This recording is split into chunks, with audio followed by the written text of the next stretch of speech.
మీ shop లో sweets అన్ని నేతో తయారు చేసిందా? అసలు సిసలైన నేతో తయారు చేయబడిన స్వీట్లు సార్.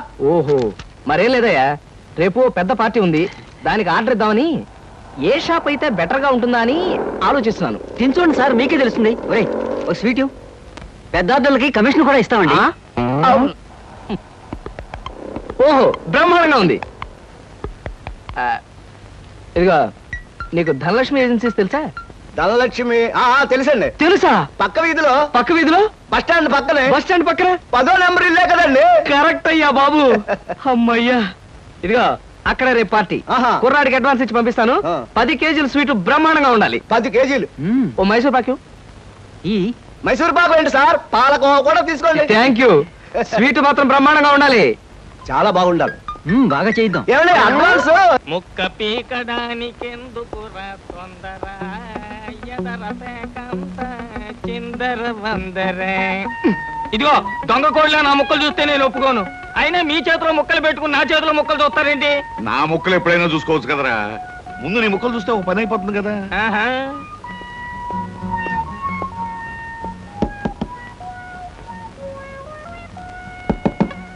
జోకర్లు బెదురుతాయి. ఇదిగో బాబు, ధనలక్ష్మి ఏజెన్సీస్ ప్రొపరేటర్ గారు ఉండేది ఎక్కడ? వేసుకో ముక్క, చూపిస్తాను. షో తర్వాత చూపించవచ్చు కానీ ప్రొపరేటర్ గారు ఎక్కడ ఉన్నారు చెప్పవయ్యా. ఇదిగో ముక్క, ఖర్చేయండి. ఏం ఖర్చు చేయడం ఏమిటో. మీలాంటి చెత్త మనుషులు పెట్టుకున్న ప్రొపరేటర్ ఎవరో గానీ త్వరలో ఆఫీస్ మూసేసి అర్జెంట్ గా పేకాట క్లబ్ పెట్టుకుంటాడు బాబు. పోనీ నువ్వు. లాభం లేదు. Yes, Dhanalakshmi agencies proprietor Koteswararao speaking. అవునవునవును, మీకు సరుకు పంపించాలి, కాకపోతే సేల్స్ మెన్ ప్రాబ్లం వల్ల వెంటనే పంపించలేకపోయాను. అలాగే త్వరలోనే పంపిస్తాను. ఓకే సార్, ప్రొపరేటర్ గారు మీరా? ఈ అవతారం చూసి బంటో తరుకున్నాను, నన్ను క్షమించండి సార్. మన్నించండి, ఆట అయిపోయింది. వీరెవరు సార్? మీ అసిస్టెంట్ మేనేజరా?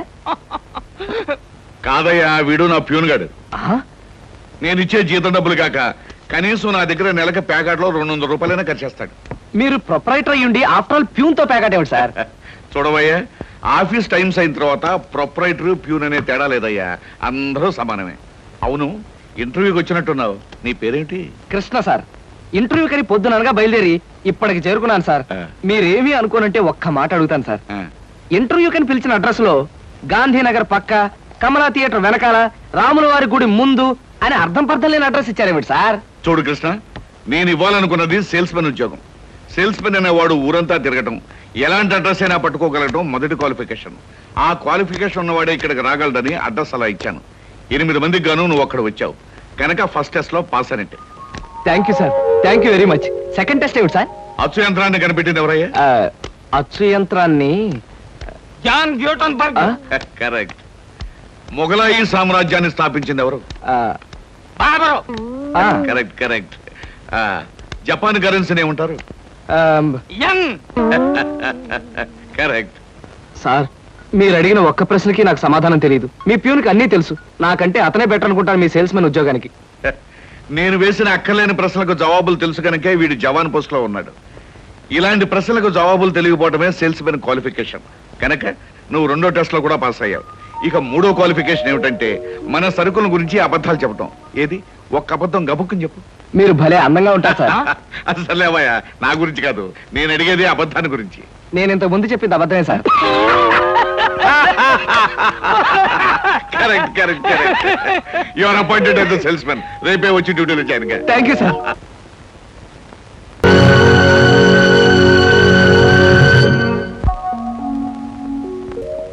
ఏమయ్యా, మీ నలుగురు కలిసి ఈ నెలలో 6 డజన్ ఆర్డర్లైనా తీసుకోలేదు. ఎందుకు పనికొస్తారా మీరు? సోపులకు కానీ, పౌడర్లకు కానీ, పెర్ఫ్యూమ్స్ కానీ మీరు ఒక్క ఆర్డర్ కూడా తీసుకోలేదంటే నేను మీకు జీతం ఎందుకు ఇవ్వాలి? మీరు ఎందుకు తీసుకోవాలి? అదిగా సార్, ఎన్నో విధాలుగా ప్రయత్నం చేశాం కానీ కారణాలు సంజాషులు కాదు నాకు కావాల్సింది, పని జరగడం కావాలి. Good morning sir. Good morning. కొత్తగా ప్రకాష్ నగర్ లో 4 ఆర్డర్లు, శ్రీరామ్ నగర్ నుంచి 15 ఆర్డర్లు తీసుకొచ్చాను. వాళ్ళ మన సరుకు వెంటనే కావాలని చిందులు తొక్కుతున్నారు. మనం గనక ఆలస్యం చేస్తే మన ఆఫీస్ మీద పడి అల్లరి చేసే అవకాశం ఉంది.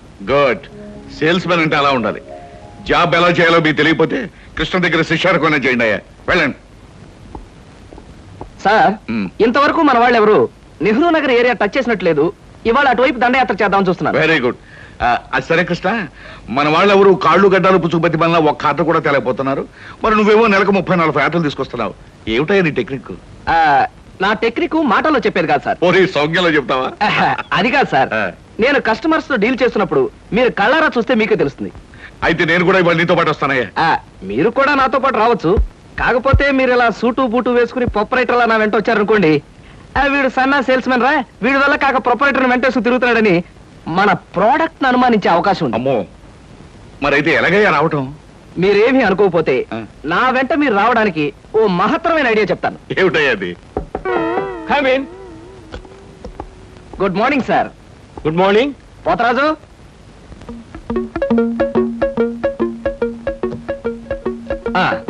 మీరు కొత్తగా పెట్టిన ఈ సూపర్ మార్కెట్ చూస్తుంటే నా మతి పోతుంది సార్. అసలు మీ సూపర్ మార్కెట్ దెబ్బకి సిటీలో ఉన్న సూపర్ మార్కెట్లని fat. Thank you. By the way, నా పేరు Krishna, Dhanalakshmi agencies sales representative ని. Glad to meet you. Very nice to meet you sir. వీడు మా బాయ్. అదే పోతరాజు, నా పర్సనల్ అసిస్టెంట్. మీరు వచ్చినందుకు నాకు చాలా సంతోషం. రండి కూర్చోండి. Thank you.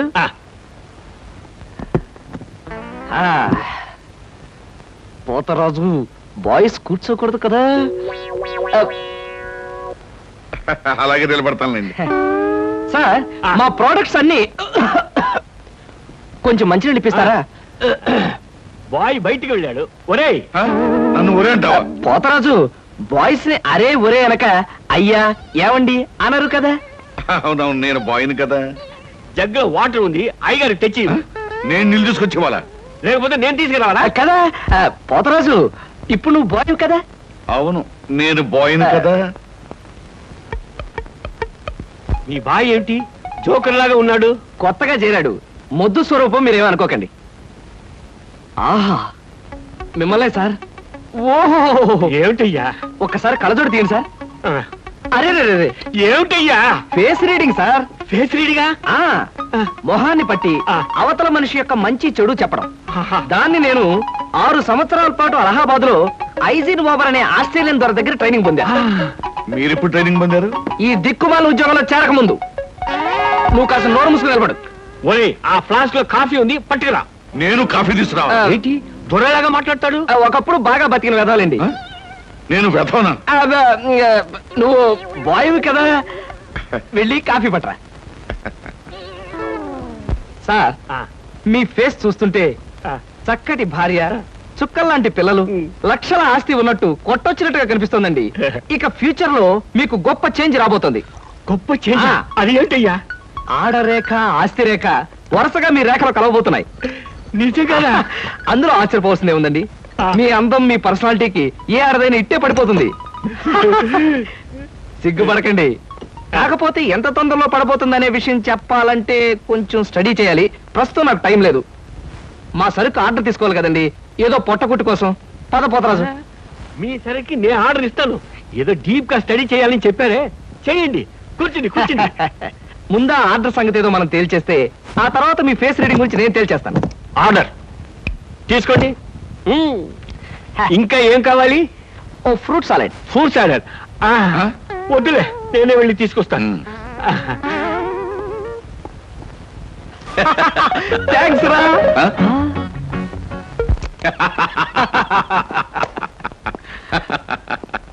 నిజంగా నీకు గొప్ప టాలెంట్ ఉందయ్యా. 6 నెలల్లో ఆడది ఆస్తి కలిసి వస్తుందని 60,000 రూపాయల సరుకు వాడు కట్టావు. అవును, అసలు నీకు ఫేస్ రీడింగ్ ఏమైనా తెలుసా? ఫేస్ రీడింగ్ లేదు, మీటర్ రీడింగ్ లేదు సార్. ఆ మాట ఎక్కడో చదివినట్టుగా గుర్తు. ఏ మనిషికైనా ఆస్తి అమ్మాయి అప్పనంగా కలిసి వస్తుందంటే సంబరంగానే ఉంటుందిగా. ఆ వీక్నెస్ పాయింట్ పట్టుకుని వాడి చిత్త కొట్టేశారు. నాతో ప్యూర్ వేషం వేయించితే వెంచావు కానీ మహత్తరమైన నీ టాలెంట్ కనిపెట్టే అవకాశం కలగజేసావయ్యా. సరే కూర్చో. పర్వాలేదు సార్. పర్లేదు, కూర్చోవయ్యా. ఇంతకాలం నువ్వు నా దగ్గర పనిచేస్తున్నా మీ కుటుంబ వ్యవహారాలు ఏమి తెలుసుకోలేదు. అసలు మీ వాళ్ళు ఎవరైనా ఉన్నారా? ఏమిటి మీ కుటుంబ పరిస్థితి? సాధారణంగా మా కుటుంబ విషయాలు చెప్పి ఎదుటి వారికి తలనొప్పి తెప్పించడం నాకు ఇష్టం లేదు. ఓ, నీ తలనొప్పి తెప్పించకుండా క్లుప్తంగా చెప్పబోయా. అంత అభిమానంగా అడుగుతున్నారు కాబట్టి చెప్తున్నాను. నేను కాకుండా మా ఇంట్లో ఉన్న వ్యక్తులు 3. మా అమ్మ దైవభక్తి, ఎదుటి వాళ్ళ మీద అభిమానం, ఆప్యాయత కలిగిన దేవత లాంటి మనిషి. ఇకపోతే మా నాన్నగారు క్రితం జన్మలో తను త్యాగరాజు, తాన్సేన్ లాంటి గొప్ప సంగీత విద్వాంసుడని ఆయన ఉద్దేశం. తన రాగాలతో ప్రజలందరికీ రోగాలు తెప్పిస్తూ, తన ఆలాపంతో ప్రజలందరినీ హాహాకారాలు చేస్తుంటే పేటలో ఉన్న వాళ్ళందరూ గొంతు పిసిగేస్తామని వాళ్ళ నిర్ణయం తెలియజేశారు. దాంతో భయపడిపోయి ఆయన బాత్రూంలోనే పాడుకోవడం హాబీగా పెట్టుకున్నారు. ఆ సుగుణమే కాకుండా పేకాట పిచ్చి కూడా ఉంది. పని పాట లేని వాళ్ళందరితో చేరి పేకాట్లో ఎప్పుడు ఓడిపోవడమే కాకుండా అప్పుడప్పుడు తన బట్టలు కూడా తాకట్టు పెట్టేస్తుంటారు.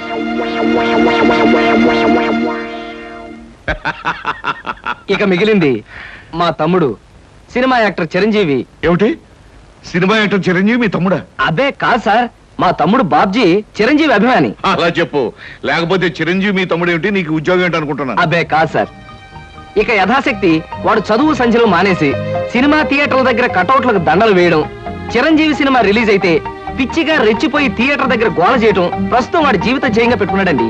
అది సార్ మా కుటుంబ పరిస్థితి. అంటే ఇంటెల్లపాదికి సంపాదించి పెట్టేవాడు నువ్వు ఒక్కడవేనన్నమాట. చూడు మిస్టర్ కృష్ణ, నీ కారణంగా మన కంపెనీ ఎంతో అభివృద్ధిలోకి వచ్చింది. అందుకు ప్రతిఫలంగా మీ కుటుంబానికి సాయం చేయడం ప్రొపరైటర్ గా నా కనీస ధర్మం. ఈ నెల నుంచి నీ జీతం 1000 రూపాయలు పెంచుతున్నాను. Okay? Thank you sir, thank you very much. ఆ విధముగా జూదమునందు అన్ని పోగొట్టుకున్న పాండవులు అరణ్యవాసములకు బయలుదేర్రి. ఆహా, ఏమి రాశాడయ్యా మహానుభావుడు. ఎవరు? వాల్మీకి మహాకవి. The law of diminishing returns states that the more you consume of a product, the more you పరీక్షలు కదన్నయ్యా, చదువుకుంటున్నాను. ఓహో, చదువు చదువు. అలాగే. అమ్మా అమ్మా. వస్తున్నాను బాబు.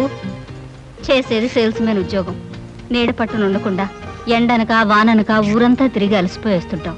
నీ కష్టం తలుచుకుంటే నాకెంతో బాధగా ఉందిరా కృష్ణ. కాఫీ తీసుకో బాబు. అమ్మా, నా కష్టంతో ఇంట్లో అందరి ఆకలి తీరి కుటుంబం అంతా ఆనందంగా ఉందని తలుచుకున్నప్పుడల్లా నాకు సంతోషంగాను సంతృప్తిగాను ఉంటుందమ్మా. అన్నట్టు ఇవాళ జీతం అందింది. ఇంటి ఖర్చులు ఏమిటో, ఎవరెవరికి ఎంతెంత ఇవ్వాలో లిస్టు రాసిస్తే. కృష్ణ, ఈ వయసులోనే సంపాదించే బాధ్యతను ఎత్తనేసుకున్నావు. కుటుంబాన్ని నడిపే బాధ్యత కూడా నీకెందుకురా? డబ్బు నాకు ఇస్తే ఖర్చులు మిగిలిన విషయాలన్నీ నేను చూసుకుంటాను. నీకివ్వడానికి నాకేమీ అభ్యంతరం లేదమ్మా. కాకపోతే ఈ కాస్త జీతంలోనూ అందరినీ మేనేజ్ చేయడం నీకు కష్టమేమోనని. ఒరే, నేను అమ్మని, నాకు ఆ మాత్రం తెలీదు. అమ్మవు కాబట్టే అందరి మాటలకు కరిగిపోయి అడిగిన వాళ్ళందరికీ కాదలేక ఇచ్చేస్తావని. సర్లేరా. సరే సరే సరే, తీసుకో. నేను వెళ్ళి బట్టలు మార్చుకొస్తాను.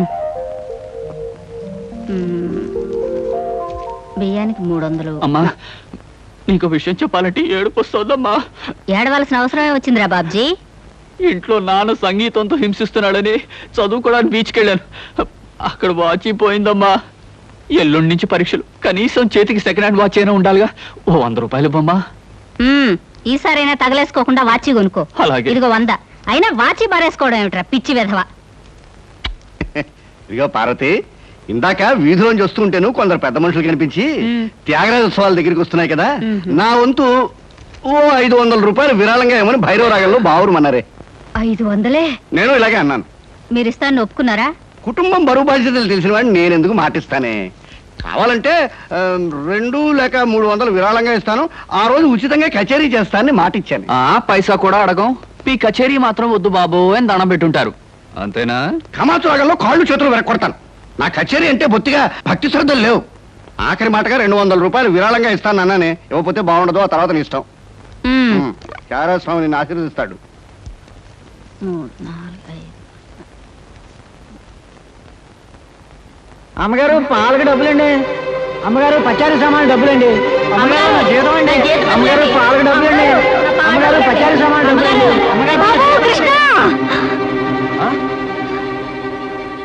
నా వల్ల కాదురా. అమ్మా, డబ్బు సంపాదించడం ఎంత కష్టమో ఖర్చు పెట్టడం కూడా అంతే కష్టం అమ్మా. ఖర్చు పెట్టే విషయంలో మనసుని మమతని కాస్త కట్టేసుకోవాలి. రే బాబ్జీ, బాబ్జీ, ఏంటన్నయ్యా? నీకు 100 రూపాయలు ఎందురా? వాచ్ బీచ్.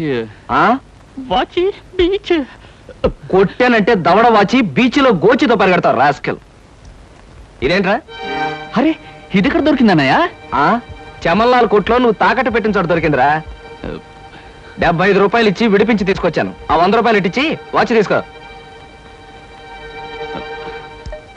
చూడు, ఎక్కువ భయం నటించక. మొహం మీద కొట్టానంటే భూపాల్ రాగంలో భారీ ఎత్తున ఎడుస్తావు. సినిమా హాల్లో తెరల మీద పువ్వులు చల్లడానికి, చిల్లర చల్లడానికి వాచీలు తాకట్టు పెట్టుకుంటారా? అడ్డగాడిదా అని. వాడు అడ్డగాడిదైతే మరి నీ సంగతి విన్నానా? నా సంగతి వేర్రా. ఏమిటి, త్యాగరాజోత్సవాలు జరిగి నెల కూడా కాలేదు, మళ్ళీ త్యాగరాజోత్సవాలు ఎక్కడి నుంచి వచ్చానన్నా? అవి త్యాగరాజోత్సవాలు కాదురా, సంగీతం నీకు తెలీదు. అవి రాగరాజోత్సవాలు. మాయ రాగరాజోత్సవాలు. సరే పేకాట ఆడడానికి ఇంట్లో అబద్ధం చెప్పి డబ్బు తీసుకోవడానికి సిగ్గుపడాలన్నా. అరే నువ్వు చెప్పుడు మాటలు చెడిపోతున్నావురా. నేను ప్యాకెట్ ఆడుతున్నాను ఎవరు చెప్పారా నీకు? ఎవరు చెప్పారా? ఎవరు చెప్పారు? చెప్తా. చెప్పు. హ, పిచ్చివాడు. ఆ మూట ఏమిట్రా? ఈ మహానుభావుడు పేకాట్లో ఓడిపోయి బట్టలన్నీ తాకట్టు పెడితే విడిపించి తీసుకొచ్చాను. అవ్వా, ఓహో, అందుక ఇందాక పేపర్ అడ్డం పెట్టుకుని గదిలో పరిగెడుతున్నారు. ఏమండి? మొగుడు ఏమైనా అంటే కళ్ళు పోతాయే. ఇక నేను చెప్పాల్సింది ఏమీ లేదురా. ఇదిగో 200 రూపాయలు. 100 రూపాయలు ఇవ్వరా.